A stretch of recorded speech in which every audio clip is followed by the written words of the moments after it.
Oke, assalamualaikum warahmatullahi wabarakatuh. Oke, kembali lagi bersama channel kesayangan kita, channel Bang Alil ya. Oke, Bang Alil yang menyapa semuanya, semoga sehat selalu dan diberi rezeki yang banyak oleh Allah Subhanahu Wa Taala ya. Kembali begitu terus ya Bang Alil ya. Untuk yang kali ini Bang Alil ingin menjawab salah satu curhatan dari Menak Bang Alil ya.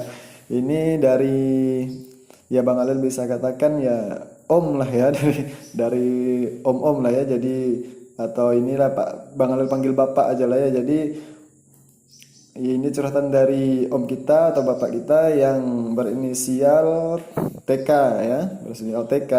Bang Alil kasih inisial TK ya, tadi udah disepakati dengan orang yang punya curhatan ya. Jadi dia bilang nanti kasih aja inisial TK ya biar saya tahu itu masalah saya ya. Nah, jadi begini. Bang Alil ya langsung aja nih ya. Jadi Bang Alil tidak akan menceritakan bagaimana curhatannya bisi Pak TK ya. Jadi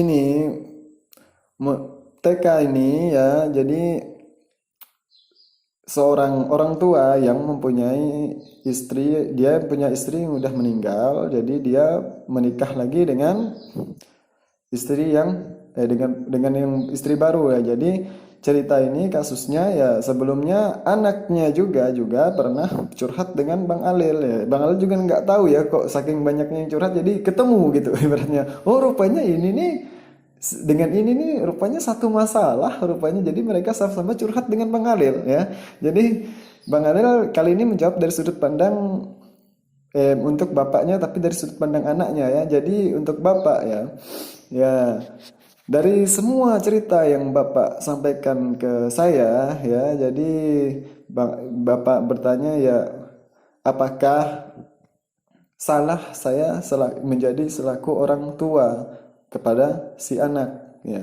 Jadi Bang Alil akan menjawab dari ini karena begini ya Bapak ya. Kebetulan masalah Bapak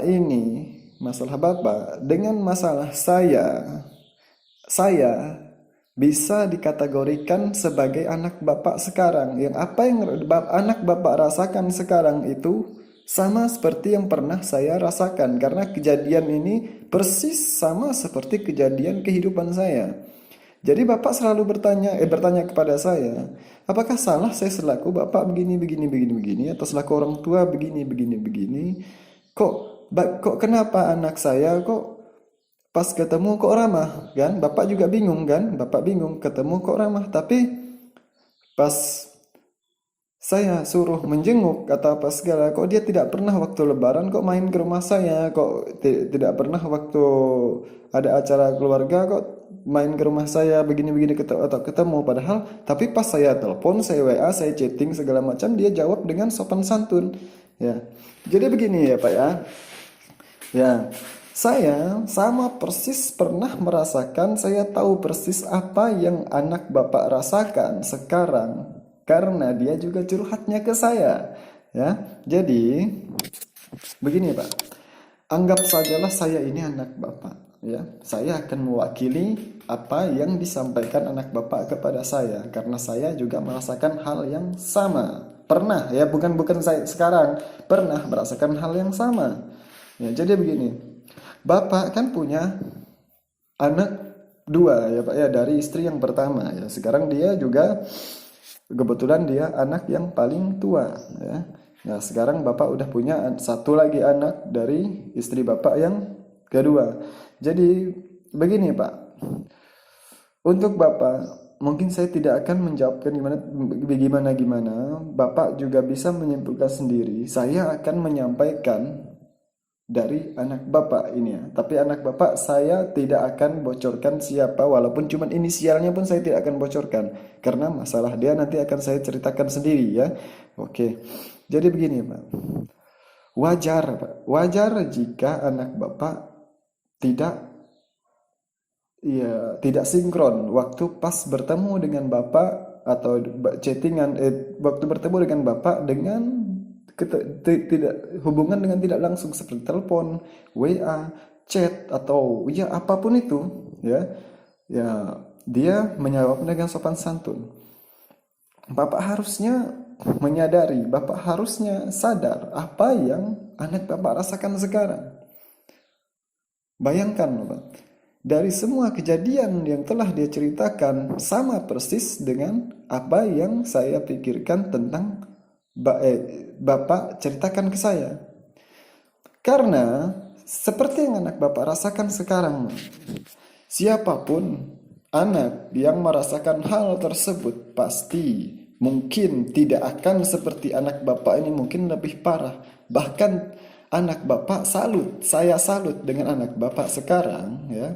Dia bisa menempuh jalan yang lurus. Seandainya waktu dia sekolah, dia bertemu dengan teman-teman yang tidak bagus, bertemu dengan teman-teman yang menyimpang, dia pasti tidak akan seperti sekarang. Tapi karena dia memikirkan kehidupannya, dia memikirkan masa depannya, dia menempuh jalan yang luar biasa lurusnya, Pak. Ya, jadi begini.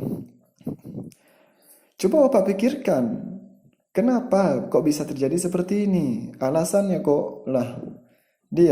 Sekarang ini saya ingin menyampaikan satu dari pesannya dia. Ternyata Pak, saya akan bongkar di sini ya Pak ya. Mungkin Bapak bisa berubah, ya mudah-mudahan dengan ini Bapak bisa berubah, Bapak bisa renungkan kembali. Alasan utama dia melakukan hal seperti itu sama seperti yang pernah saya lakukan ya, sama persis. Untuk mencari respon apa? Dia ingin mencari respon dari Bapak seberapa kuatnya. Bayangkan ya Pak ya. Bapak bayangkan bagaimana rasanya Bapak jika mempunyai Bapak seperti Bapak ya. Ya, Bapak seperti Bapak. Anak Bapak yang pertama sampai anak Bapak yang kedua. Ini dari dianya. Gini aja lah bahasanya. Dia merasakan, saya tahu bayangkan gimana rasanya si dia ya. Dia mempunyai anak yang pertama dan kedua. Satu kali pun tidak pernah Bapak jenguk cucu Bapak yang berdua itu. Saya juga tahu rasanya gimana, karena saya juga pernah mengalaminya. Apa Bapak yakin?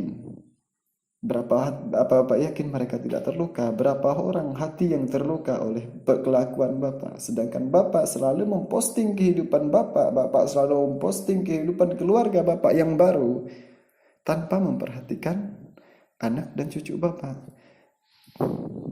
Sedangkan anak yang kedua anak Bapak yang kedua atau adiknya dia juga yang merawat. Bagaimana Pak? Apa Bapak bisa bayangkan gimana sakitnya?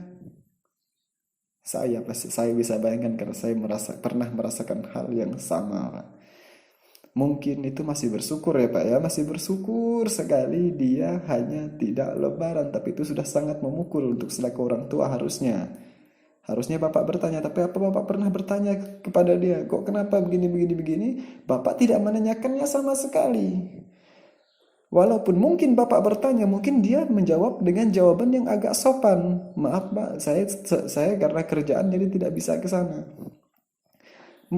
Maunya anak Bapak ini, ya saya mewakili dia ya, maunya anak Bapak ini, mohonlah Pak satu kali minimal sebelum akhir hidup Bapak. Ya. Maaf, bukan saya ini, kita tidak tahu umur ya Pak ya, mungkin dia duluan, mungkin Bapak duluan, atau mungkin siapapun ya bisa mengatakan, wah aku rencananya ke depan tuh begini-begini, rupanya bisa meninggal. Ya jadi, tolong Bapak pikirkan lagi, apakah tidak Bapak ada kepikiran untuk satu kali saja menjenguk cucu Bapak, atau satu kali aja menjenguk dia.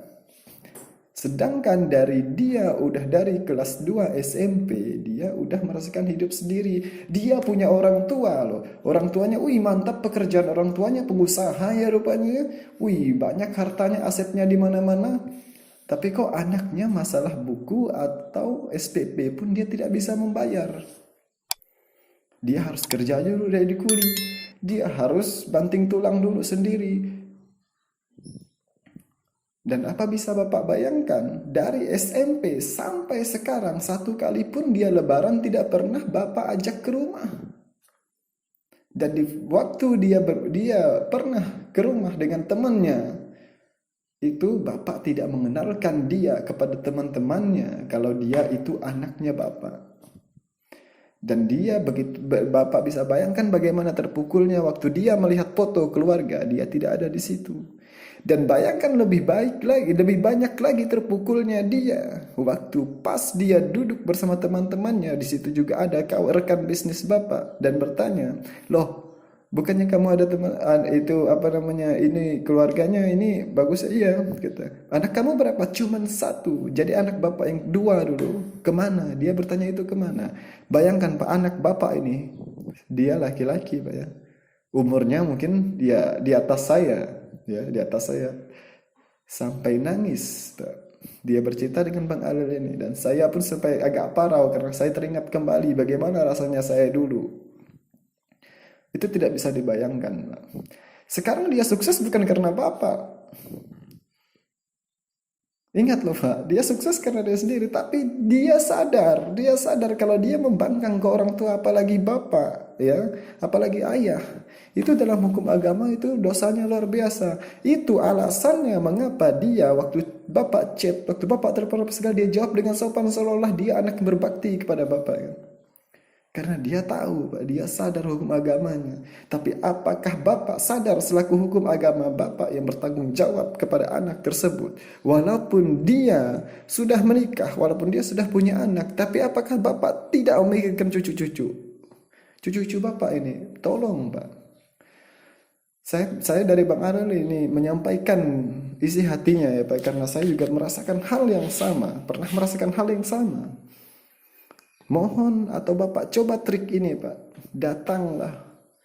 Bapak datang ke situ selaku ayahnya dan Bapak hadapi cucu-cucu Bapak selaku cucu Bapak sendiri. Karena memang itu cucu Bapak sendiri, itu tidak hukum alam, tidak bisa dibantah. Sampai dia meninggal pun, sampai anak Bapak meninggal pun itu tetap anak Bapak, tetap binnya ke Bapak. Bagaimana Pak? Ini maaf ya Pak ya, maaf. Bukan saya selaku Bang Alil ini bukan ingin menceramahi orang tua, tidak Pak. Enggak, tidak ada maksud sama sekali. Tapi dari sini ya saya cuman menyampaikan isi hatinya. Mungkin dengan ini Bapak tahu di mana kekeliruan Bapak ya. Ya, jadi Pak, ya untuk sekarang, untuk masalah ini ya mungkin cuma bisa saya bantu karena saya cuma menjawab dari mewakili perasaannya karena mungkin perasaan kami berdua juga sama. Jadi, langkah berikutnya, saran saya ya Pak ya, saran saya untuk Bapak ya, untuk Bapak TK ini, coba Bapak berubah, pikirkan sekali saja, jenguk sekali aja, gendong sekali aja minimal cucu-cucu Bapak. Mereka juga ingin melihat kakeknya. Mereka si anak bapak ini tidak tahu, tidak tahu mau menjawab apa kepada anak-anaknya. Pak, kok gimana sih, kemana sih? Kakek kita kok tidak pernah datang. Bayangkan dia sampai tidak ada bisa jawaban yang lain. Kakek kalian sudah meninggal. Berarti bapak dari kata-kata itu bapak sudah tahu sendiri apa ya maksud kata-kata anak bapak ini. Maaf ya Pak ya, suara saya agak parau karena saya juga bisa merasakan bagaimana terpukulnya ya. Ya jadi untuk Bapak TK ya mohon Pak tolong untuk Bapak walaupun itu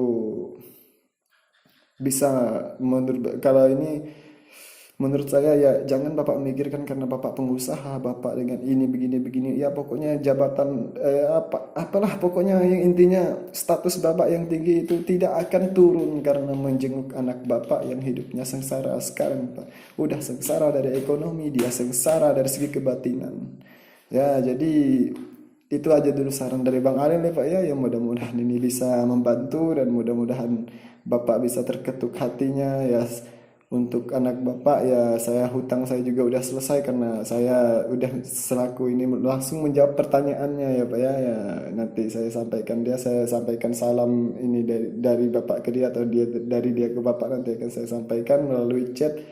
Dan untuk kalian semua ya, untuk semua menak-menak Bang Alel ya mohon dukungannya dan doanya kepada Bapak TK dan anaknya yang semoga mereka bisa bersatu kembali ya. Saya juga dari satu tim Bang Alel juga mendoakan ya Pak ya, jadi mudah-mudahan bisa bersatu kembali dan dari dunia sampai akhirat nanti bisa bersama-sama di surga. Amin ya rabbal alamin. Oke, sekian dulu penjelasan dari Bang Alil. Untuk kalian jangan lupa like, comment, subscribe-nya untuk mendukung channel Bang Alil ya. Maaf jika Bang Alil ada salah-salah kata dalam penyampaian ya, karena Bang Alil juga manusia biasa. Jadi ya terima kasih atas dukungan selama ini ya. Tunggu aja ya curhatan-curhatan berikutnya ya akan Bang Alil jawab ya. Untuk sekarang sekian, terima kasih. Wassalamualaikum warahmatullahi wabarakatuh.